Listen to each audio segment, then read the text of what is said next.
এই যে সেটগুলো আলোচনা করে দিচ্ছি, এই সেটগুলো তোমাদের জন্য খুবই গুরুত্বপূর্ণ বা ইম্পর্ট্যান্ট হতে চলেছে, কারণ এই ধরনের প্রশ্নগুলোই কিন্তু তোমাদের পরীক্ষাতে পড়ে। ক্লাস 12 সেমিস্টার 3 তোমাদের সেট আলোচনা চলছে। পারুল প্রকাশনীর যে বই রয়েছে সেইখান থেকে উচ্চ মাধ্যমিক টার্গেট বলে যে বইটা রয়েছে সেইখান থেকে সেট আলোচনা করছি। প্রথম দিন আমরা প্রথম সেটের আলোচনা করেছি, আজকে আমরা দ্বিতীয় সেটের আলোচনা করব, মানে মডেল কোশ্চেন নাম্বার 2 এর আলোচনা করব।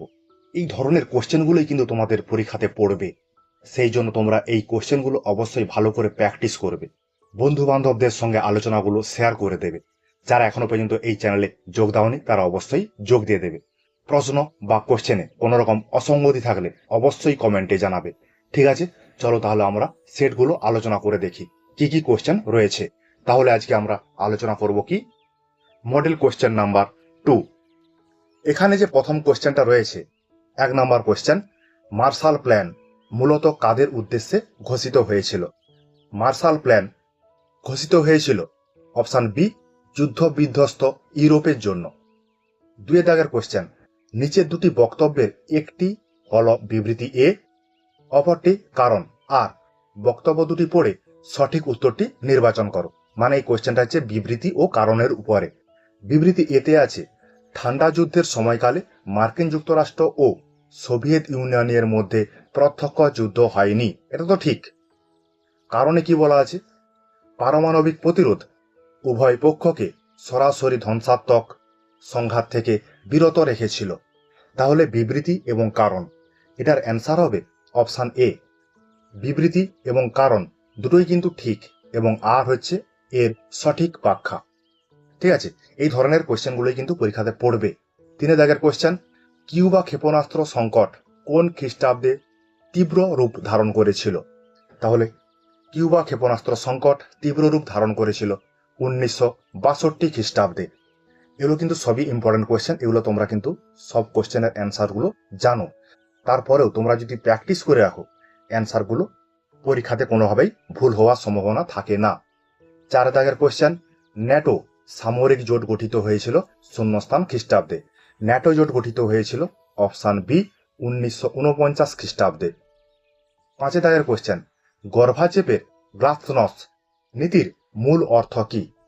এই গ্লাসনস্ট নীতিটির মূল অর্থ হচ্ছে রাজনৈতিক উন্মুক্ততা। এটাও কিন্তু একটা গুরুত্বপূর্ণ ইম্পর্টেন্ট একটি কোশ্চেন। 6 দাগের কোশ্চেনটা দেখি, উল্লেখিত ঘটনাগুলি কাল অনুক্রমিকভাবে সাজাও এবং সঠিক বিকল্পটি চিহ্নিত করো। এখানে কয়েকটা বিষয় দেওয়া আছে, যেমন দেখো সিয়াটো, ন্যাটো, ওয়ারশো চুক্তি, সেন্টো গঠন। এগুলোর সাল জানতে হবে। সাল জানলে তবে আমরা কিন্তু সিকুয়েন্সলি কাল অনুক্রমিকভাবে সাজাতে পারবো। সিয়াটো গঠন হয়েছিল 1954 সালে, খাতাতে একটু পারলে লিখে নেবে। ন্যাটো গঠন হয়েছিল 1949 সালে।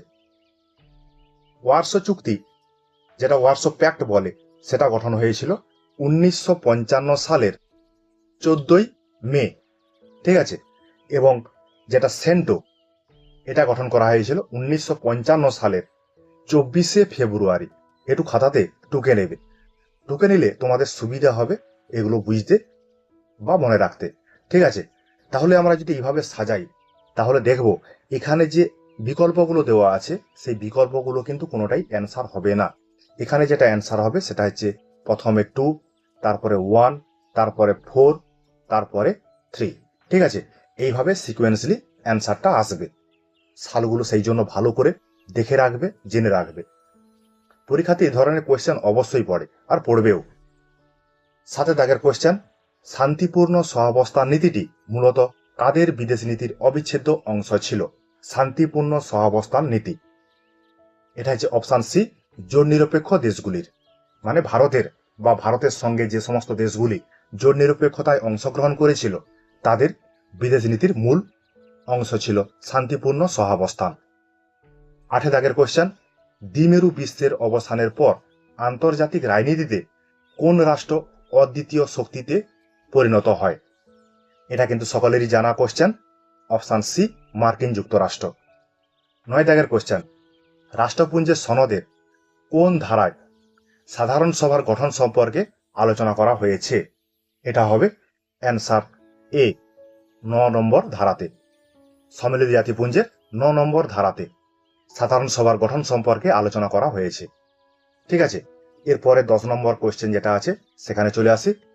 এখানে আছে স্তম্ভ এ এবং স্তম্ভ বি এর সঙ্গে মিল ঘটাতে হবে। তাহলে স্তম্ভ এতে কি আছে, কিছু সংস্থার নাম দেওয়া আছে। স্তম্ভ বিতে সেই সংস্থার কাজ কি ধরনের সেই বিষয়টা দেওয়া আছে। ঠিক আছে, তাহলে বিশ্ব স্বাস্থ্য সংস্থা এর কাজ কি? স্বাস্থ্য সুরক্ষা। আন্তর্জাতিক শ্রম সংস্থা এর কাজ হচ্ছে শ্রমিক কল্যাণ করা। ইউনেস্কো, ইউনেস্কোর কাজ কি? শিক্ষা ও সংস্কৃতি। ইউনিসেফের কাজ শিশু কল্যাণ। তাহলে A2B3, তাহলে A2B3 কোথায় আছে? A2B3 এইখানে রয়েছে। তাহলে অবশ্যই অপশান এ অ্যান্সার হবে। চলে আসি পরের কোশ্চেনে। 11 দাগের কোশ্চেন, রাষ্ট্রপুঞ্জের মহাসচিব কার সুপারিশে নিযুক্ত হন? রাষ্ট্রপুঞ্জের মহাসচিব নিযুক্ত হন অপশান বি নিরাপত্তা পরিষদের। 12 দাগের কোশ্চেন, সত্য বা মিথ্যা অনুযায়ী সঠিক বিকল্পটি নির্বাচন করো। রাষ্ট্রপুঞ্জের নিরাপত্তা পরিষদ সম্পর্কিত তথ্য। তাহলে এখানে কয়েকটা বিষয় দেওয়া আছে, সেই বিষয়গুলোর মধ্যে কোনটা সত্য কোনটা মিথ্যা আমাদের সেই বিষয়টা নির্বাচন করতে হবে। ঠিক আছে, তাহলে নিরাপত্তা পরিষদের মোট সদস্য সংখ্যা 15, এটা ঠিক। 2 আছে অস্থায়ী সদস্যরা 3 বছরের জন্য নির্বাচিত হন, এটা ভুল। অস্থায়ী সদস্যদের ভেটো প্রয়োগের অধিকার রয়েছে, এটা ঠিক। পদ্ধতিগত বিষয়ে ভেটো প্রয়োগ করা যায়, এটা ভুল। তাহলে আমরা দেখতে পাচ্ছি 1, 3 ঠিক এবং 2, 4 ভুল। এটা কোথায় আছে? Option A. তাহলে অপশান এ অ্যান্সার হবে। 13 দাগের কোয়েশ্চেন, সাধারণ সভা প্রতি বছর ড্যাশ মাসে বৈঠক করে? অপশান সি সেপ্টেম্বর মাস। তাহলে প্রতি বছর সেপ্টেম্বর মাসের 3য় মঙ্গলবার সাধারণ সভার অধিবেশন বসে। এটা কিন্তু একটা ইম্পর্টেন্ট কোয়েশ্চেন। 14 দাগের কোয়েশ্চেন, মানবাধিকার সার্বজনীন ঘোষণা কবে রাষ্ট্রপুঞ্জ দ্বারা গৃহীত হয়েছিল? অপশান বি 1948 খ্রিস্টাব্দের 10ই ডিসেম্বর। ঠিক আছে, সালটা এবং ডেটটা বলে দিলাম। 15 দাগের কোয়েশ্চেন, রাষ্ট্রপুঞ্জের কোন অঙ্গটিকে বিশ্বের টাউন হল বলা হয়?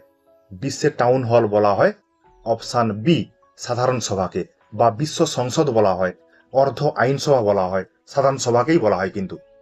16 দাগের কোয়েশ্চেন, স্থিতিশীল উন্নয়ন লক্ষ্যমাত্রা এসডিজি অর্জনের সময়সীমা কত খ্রিস্টাব্দ পর্যন্ত নির্ধারণ করা হয়েছে? এটা অ্যান্সার হবে বি এ দাগের 2030 খ্রিস্টাব্দ পর্যন্ত। পরে 17 দাগের কোয়েশ্চেন, প্রথাগত নিরাপত্তার মূল লক্ষ্য কি রক্ষা করা? প্রথাগত নিরাপত্তা, প্রথাগত নিরাপত্তার মূল লক্ষ্য হচ্ছে অপশান এ রাষ্ট্রের সার্বভৌমত্ব রক্ষা করা, এর কিন্তু মূল উদ্দেশ্য। আমরা আলোচনা করেছি অধ্যায় ভিত্তিক, সেখানে কিন্তু প্রথাগত এবং অপ্রথাগত নিরাপত্তার যে বিষয়গুলো বিস্তারিত আলোচনা রয়েছে। 18 দাগের কোয়েশ্চেন, কোন দশকে মানব নিরাপত্তার ধারণাটি আন্তর্জাতিক রাজনীতিতে প্রাধান্য লাভ করে? এটা হবে অ্যান্সার অপশান সি 1990-এর দশকে। পরের কোয়েশ্চেন 19 দাগ, নিচের কোনটি অপ্রথাগত নিরাপত্তার অন্তর্গত? অপ্রথাগত নিরাপত্তার অন্তর্গত অপশান ডি আন্তর্জাতিক সন্ত্রাসবাদ। আন্তর্জাতিক সন্ত্রাসবাদ, মানব নিরাপত্তা, মহামারী, অভিবাসন, এই সমস্ত বিষয়গুলো অপ্রথাগত নিরাপত্তার অন্তর্গত বিষয়। 20 দাগের কোয়েশ্চেন, অ্যামনেস্টি ইন্টারন্যাশনাল মূলত কোন বিষয় নিয়ে কাজ করে? অ্যামনেস্টি ইন্টারন্যাশনাল মূলত কাজ করে অপশান সি মানবাধিকার রক্ষার ক্ষেত্রে। এরপরে চলে আসি আমরা 21 দাগের কোয়েশ্চেনে। 21 দাগ, আধুনিক বিশ্বে জলবায়ু পরিবর্তনের ফলে সমুদ্রের জলস্তর বৃদ্ধি পাচ্ছে এবং চরম ভাবাপন্ন আবহাওয়া দেখা যাচ্ছে। এর ফলে উপকূলবর্তী অঞ্চলের মানুষ বাসস্থান ও জীবিকা হারাচ্ছে। এই পরিস্থিতি কোনো সামরিক আক্রমণ না হলেও তা মানুষের অস্তিত্বের প্রতি একটি বড় হুমকি। তাহলে তারপরে দেওয়া আছে উক্ত অনুচ্ছেদে কোন ধরনের নিরাপত্তার সংকটের কথা বলা হয়েছে? এখানে যে সংকটটার কথা বলা হয়েছে এই সংকটটা হচ্ছে অপশান সি পরিবেশগত নিরাপত্তা। ঠিক আছে, এখানে জলবায়ু পরিবর্তনের কথা বলা আছে, মানুষ বাসস্থান জীবিকা হারাচ্ছে, তাহলে এগুলো সবই পরিবেশগত কারণেই ঘটছে। 22 দাগের কোয়েশ্চেন, মানব পাচার কোন ধরনের নিরাপত্তার প্রতি প্রত্যক্ষ হুমকি? মানব পাচার অপশন এ মানব নিরাপত্তার ক্ষেত্রে প্রত্যক্ষ হুমকি। 23 দাগের কোশ্চেন, বিশ্ব দরিদ্র ও মহামারী মূলত কোন দেশগুলিতে বেশি দেখা যায়? এই বিশ্ব দারিদ্রতা এবং মহামারী অপশন বি তৃতীয় বিশ্বের দেশগুলোতে বেশি দেখা যায়। তৃতীয় বিশ্বের দেশগুলো তোমরা জানো, এশিয়া, আফ্রিকা, লাতিন আমেরিকা দেশগুলোকে তৃতীয় বিশ্বের দেশ বলা হয়ে থাকে। 24 দাগের কোশ্চেন, সত্য বা মিথ্যা অনুযায়ী সঠিক বিকল্পটি নির্বাচন করো। প্রথমে আছে একের দাগে, ধর কমিশন 1948 খ্রিস্টাব্দে গঠিত হয়, এটা ঠিক। পেট্টি সিরামালু 56 দিন অনশন করেন, এটাও ঠিক। বোম্বে ভেঙে গুজরাট ও মহারাষ্ট্র গঠন করা হয়, এটাও ঠিক। সিকিম শুরুতে ভারতের অঙ্গরাজ্য ছিল, এইটা ভুল। তাহলে 1, 2, 3 ঠিক, 4 ভুল। তাহলে কোন অপশানটা অ্যান্সার হবে? Option A. দেখো 1, 2, 3 সঠিক এবং 4 ভুল। 25 দাগের কোশ্চেন, স্বাধীন ভারতে দেশীয় রাজ্যগুলির সংযুক্তিকরণে কার ভূমিকা সবচেয়ে বেশি ছিল? এটা কিন্তু আমরা অনেকবার আলোচনা করেছি আমাদের নিমাই প্রামাণিক বাবুর বই এবং আমাদের যে ক্লাসগুলো হয়েছিল সেইখানে। Option C Sardar Vallabhbhai Patel. 26 দাগের কোশ্চেন, দ্বিজাতি তত্ত্ব কে প্রস্তাব দিয়েছিলেন? দ্বিজাতি তত্ত্বের প্রস্তাব দিয়েছিলেন অপশান এ মোহাম্মদ আলী জিন্নাহ। পরের কোশ্চেনে চলে আসি। 27 দাগের কোশ্চেন, রাজ্য পুনর্গঠন আইন কবে পাস হয়? রাজ্য পুনর্গঠন আইন পাস হয় অপশান সি 1956 খ্রিস্টাব্দে। 28 দাগের কোশ্চেন, স্বাধীন ভারতের প্রথম স্বরাষ্ট্রমন্ত্রী কে ছিলেন? স্বাধীন ভারতের প্রথম স্বরাষ্ট্রমন্ত্রী ছিলেন সর্দার বল্লভভাই প্যাটেল। সর্দার বল্লভভাই প্যাটেল কিন্তু ভারতের প্রথম উপপ্রধানমন্ত্রীও ছিলেন। এইভাবে কিন্তু মনে রাখতে হবে বিষয়গুলো। তারপরে 29 দাগের কোশ্চেন, এখানে আছে স্তম্ভ এ এবং স্তম্ভ বি। স্তম্ভ এতে আছে কয়েকটি ব্যবস্থা এবং স্তম্ভ বিতে সেই ব্যবস্থাগুলো কোন দেশ বা কার সঙ্গে সম্পর্কিত এই বিষয়গুলো দেওয়া আছে। তাহলে একদলীয় ব্যবস্থা এটা কোথায় দেখা যায়? এটা দেখা যায় উত্তর কোরিয়াতে। তারপরে রয়েছে আয়ারল্যান্ড। আয়ারল্যান্ড সিন ফেইন এর সঙ্গে সম্পর্কিত। বহুদলীয় ব্যবস্থা কোথায় দেখা যায়? ভারতে। এবং রাজনৈতিক দল বিষয়কে যে চর্চা করা হয় সেই চর্চাটার নাম হচ্ছে স্ট্র্যাটিওলজি। ঠিক আছে, তাহলে দেখো এ 3 বি 4 কোথায় আছে? দেখো অপশান ডি 1, 3 বি 4। তাহলে এই অপশানটাই কিন্তু অ্যান্সার হবে। ঠিক আছে, পরে 30 দাগের কোশ্চেন, ভারতের নির্বাচন কমিশন শূন্যস্থান খ্রিস্টাব্দে প্রতিষ্ঠিত হয়। ভারতের নির্বাচন কমিশন প্রতিষ্ঠা হয়েছিল অপশান বি 1950 সালে। 31 দাগের কোশ্চেন, স্বাধীন ভারতে প্রথম সাধারণ নির্বাচন কবে অনুষ্ঠিত হয়েছিল? এটার অ্যান্সার হবে অপশান সি 1951-52 খ্রিস্টাব্দে। 1951 খ্রিস্টাব্দে ভারতের সাধারণ নির্বাচন অনুষ্ঠিত হয়েছিল এবং সেই নির্বাচনের ফলাফল প্রকাশিত হয়েছিল 1952 সালে। এই জন্য অপশান সি 1951-52। 32 কোশ্চেন, দলত্যাগ বিরোধী আইন সংবিধানে কবে যুক্ত করা হয়? দলত্যাগ বিরোধী আইন ভারতীয় সংবিধানে যুক্ত করা হয় 1985 খ্রিস্টাব্দে 52তম সংবিধান সংশোধনের মধ্য দিয়ে। পরে কোশ্চেন 33, কোন ব্যবস্থায় আঞ্চলিক দলগুলির গুরুত্ব সবচেয়ে বেশি বৃদ্ধি পায়? তাহলে আঞ্চলিক দলগুলির গুরুত্ব বৃদ্ধি পাবে কোন ব্যবস্থাতে? এটা হবে অপশান বি জোট রাজনীতিতে। জোট রাজনীতিতে কোনো একটি দল এককভাবে সংখ্যাগরিষ্ঠতা অর্জন করতে পারে না, সেই জন্য অনেকগুলো দল একসঙ্গে মিলেমিশে তারা কি করে? জোট তৈরি করে। সেই জোট পরবর্তীকালে সরকার গঠন করতেও পারে। এরকম অনেক উদাহরণ আমাদের ভারতের ইতিহাসে, ভারতের রাজনীতিতে রয়েছে। 34 দাগের কোশ্চেন, নিচের দুটি বক্তব্যের একটি হলো বিবৃতি এ এবং অপরটি কারণ আর। বক্তব্য দুটি পড়ে সঠিক উত্তরটি নির্বাচন করো। তাহলে এখানে বিবৃতি এতে কি আছে? ভারতের বিদেশ নীতিতে জোট নিরপেক্ষতা একটি স্থির নীতি নয়, এটি গতিশীল। এটা কিন্তু ঠিক।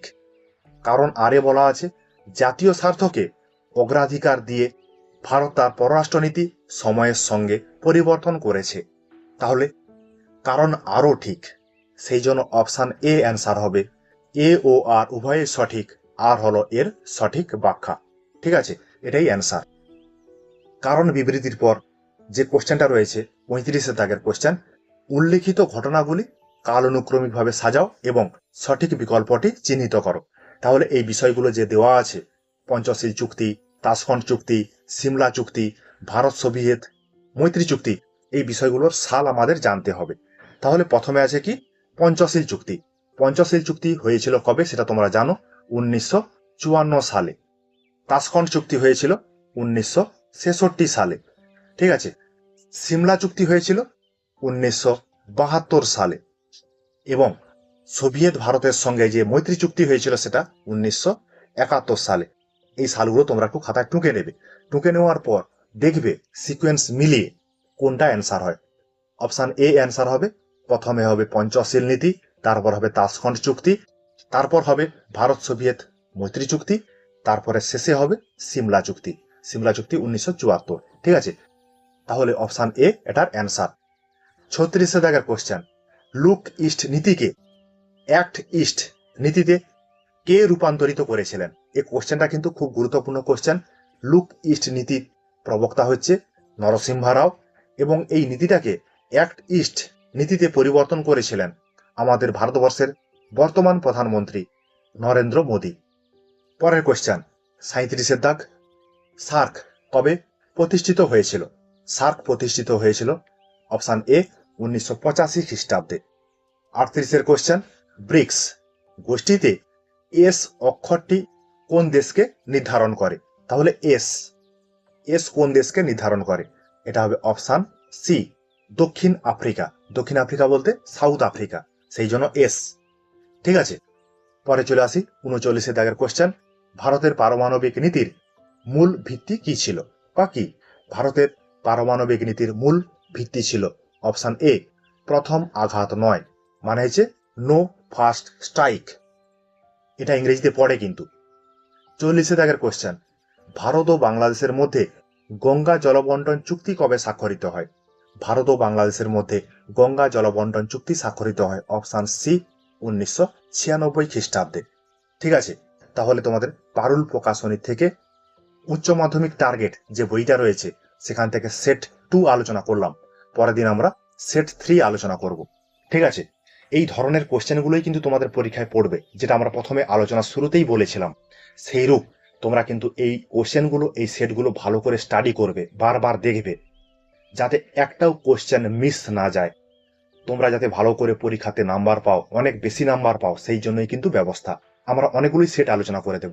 ঠিক আছে, তোমরা তাহলে দেখবে, পড়বে, বন্ধু বান্ধবদের সঙ্গে আলোচনাগুলো শেয়ার করবে। যদি প্রশ্নে, কোশ্চেনে, উত্তরে কোনো রকম কোনো অসঙ্গতি থাকে অবশ্যই কমেন্টে জানাবে। ঠিক আছে, যারা এখনো পর্যন্ত এই চ্যানেলে যোগ দাওনি তারা অবশ্যই যোগ দিয়ে দেবে। ঠিক আছে, তোমাদের জন্য আমার এই কিঞ্চিত প্রয়াস।